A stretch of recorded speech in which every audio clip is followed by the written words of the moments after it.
Do you want to talk about the Nagas at all? Naga culture still surviving. I, I've never heard the two Hmm. words together. Kashmir is, they call the land of Nagas.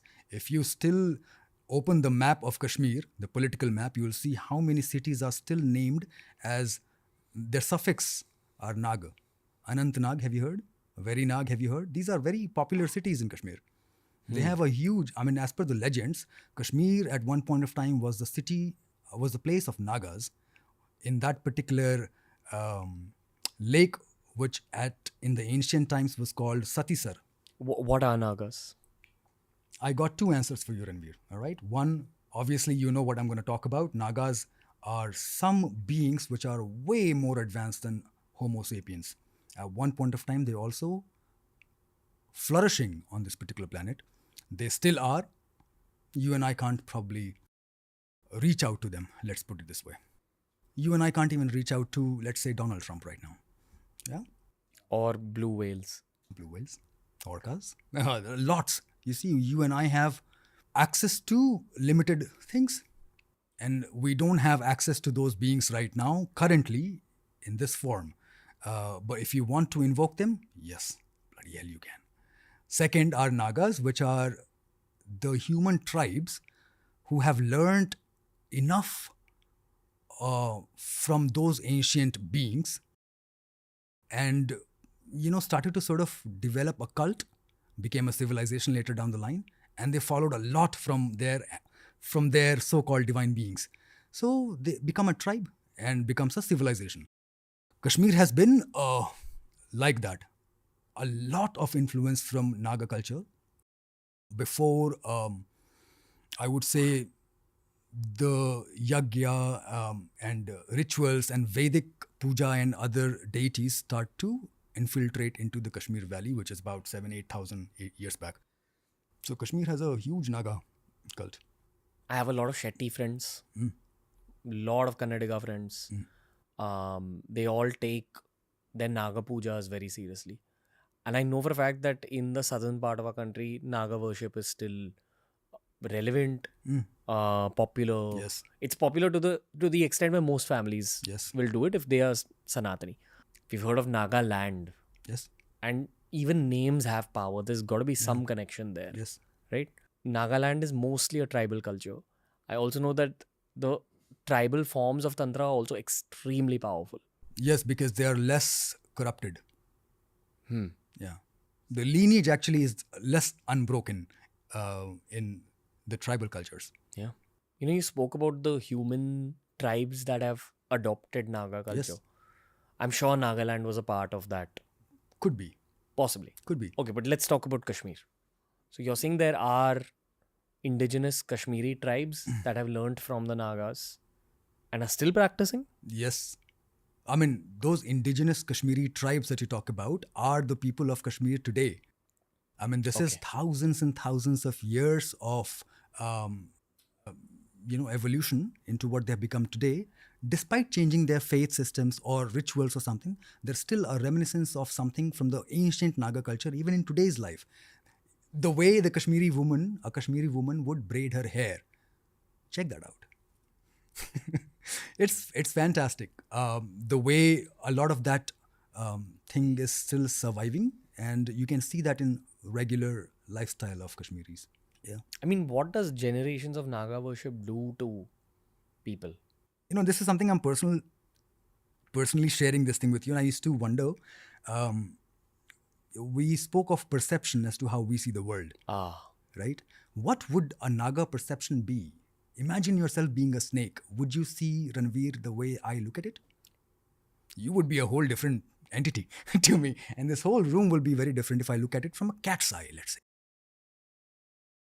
So, when you talk about any particular animal, let's say Naga in this particular sense, imagine yourself being so close to that particular animal that you imbibe their qualities and attributes. Which is what? Which is the senses, the Naga senses. In terms of vision, in terms of intuition, in terms of being, in solitude. Okay. But when we're talking about Naga practice, this is also mantra based? I wouldn't know if there were mantras back then. Mantras come from Vedas and Agamas. Right. But this is again, from my very limited and humble understanding of how things were in the historic Kashmir. This is predating all these things. The Naga worship that happens in Karnataka, I believe that's centered around mantras, but maybe the mantras that they developed only encapsulated the same energy which was being utilized in the times that preceded the time of Yeah, mantras. you're right. Actually, it's the same way with the all the Vedic rituals. You see, a lot of Vedic rituals that we do today, like even the Prana Pratishtha, is a tantric practice, which is done in a Vedic way these days. It's just that the mantras are encoded versions of bags of energy. There are other ways to get to those bags of energy, but mantras are what the modern human Sanatani mind can understand. I would say slightly different. Let's understand mantras as the manifestations of the similar devata in the energy form of a sound. Gotcha. That's their energy body in terms of sound. Let's put it this way. The Devta is the mantra, Yes. as yes, Rajesh yes, Nandi also keeps saying. yes. You spoke about the Nagas still being on Earth. Yes. They're still here. Yes. Do you think they have interactions with the snakes that we see around us? Yes. There is some connection between the snakes we see. Yes.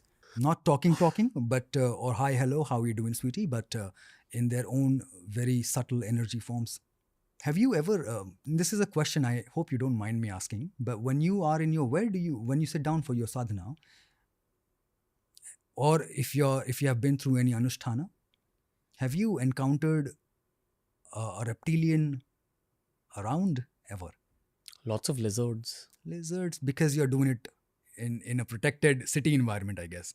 Is Yeah. that why? Okay. Yeah. But almost all the times, when you're sitting for a long hours and when you have a certain upsurge of energy inside you, you will definitely find a reptilian just around. Definitely. If your eyes closed, you would still sense it. Otherwise, they will be around. You just name anybody. You mean like a snake? Yes. You mean anything other than a snake? No, reptilian means a snake. In most cases will be a hooded snake, a cobra, but a snake for sure. I am at one point of time was not scared, but we are urban people, right? We are not accustomed to seeing snakes and things in our flats or apartments. So I used to be like, at one point of time, but slowly and gradually, as and when your sadhana and your time that you invest in your sadhana increases, your energy levels are also at a high.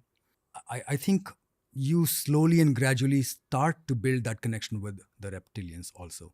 Some way that fear or that animosity, it just dies off. There is a snake inside you also, and inside all of us. You know what I'm talking about, right? Kundalini. Yes.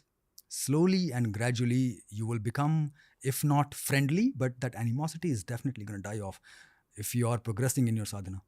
But a snake, especially a hooded one, will always be around if you are in your deepest of meditation, or if you're doing something which is ritualistic in nature, but they will be around for sure. To protect you? Yes. Also to feed on from the energy that you generate. Because even they're evolving. Yes. Everybody has to. Everything is just Shiva, like we spoke in the beginning, and everything which is which is sentient, is trying to go back to the same source. So evolution is a de facto thing for almost everything which is sentient. It is growing from whatever level it is to the next milestone.